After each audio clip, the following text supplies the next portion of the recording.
All right, so I totally meant to get to these questions sooner, but it is what it is. This will be Q&A video number 20. Now, all these questions come from the same person. His screen name is boxerfencer. I'll give you a little bit of a background story for each of the questions so you better understand what I'm talking about, and thus you'll better understand my answers. Now, the first question has to do with concentrated loading.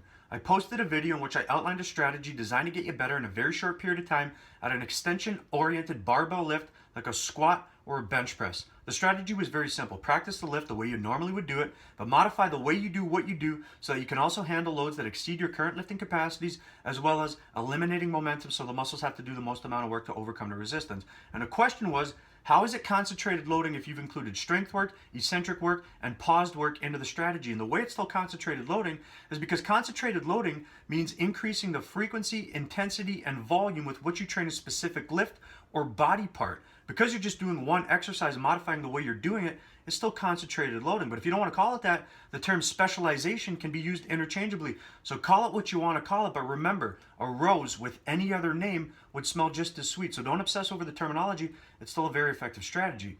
Now the next question is in regards to Prilepin's chart. Prilepin's chart was designed for weightlifters who generally try to train every single day, sometimes multiple times a day. The first observation most people make when they see Prilepin's chart is the volume is really, really low. However, it's the low volume that facilitates more frequent training to be performed. So the comment was, what value would Prilepin's chart have for somebody strictly concerned with building muscle? Now, it wasn't designed for that, but I would argue that there's still a lot of value there because number one, the low volume facilitates more frequent training to be performed. If you train to build muscle and you're not on steroids, it's the training itself that acts as the trigger to promote the growth response. The more frequently you stimulate that trigger without overworking your capacity to recover, the greater potential growth you're going to experience. Also worth noting, you can promote growth via multiple pathways. If you train to build muscle through mechanical tension or muscle damage, I would argue the chart still has a lot of value. If you train to promote growth through metabolic stress, I would argue the chart has absolutely no value. Throw it in the fucking garbage. It's going to do nothing for you. Also worth adding on to that is that the formula for building muscle is very simple. Recruit and fatigue as many muscle fibers as possible without overworking your capacity to recover. A muscle fiber that's not both recruited and fatigued is not trained, and you cannot fatigue something that hasn't first been recruited. So there are methods you can include into your strategy with the intention to recruit, something like eccentrics, lowering more weight than you can lift. But how much is enough and how much is too much? This is where I believe Prilepin's chart has the most value for someone trained to build muscle because it offers a good starting point to which you can scale it up or scale it down if you're going to include those types of intensity methods into your strategy. So to recap, for those strictly concerned with building muscle, I would argue Prilepin's chart still has a lot of value because the low volume facilitates more frequent training, more frequent stimulation of the trigger. You can promote growth through mechanical tension and muscle damage, and it will also provide a good starting point if you're going to include highly intensive methods into your strategy.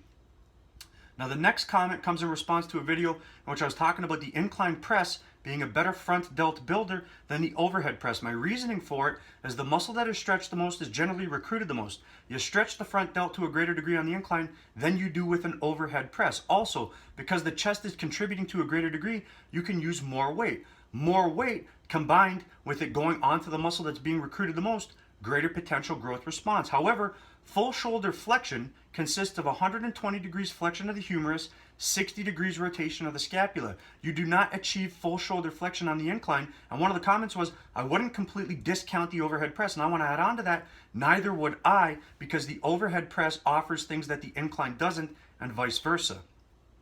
Now the last comment is in response to a video I did recently titled The Prime Mover Principle.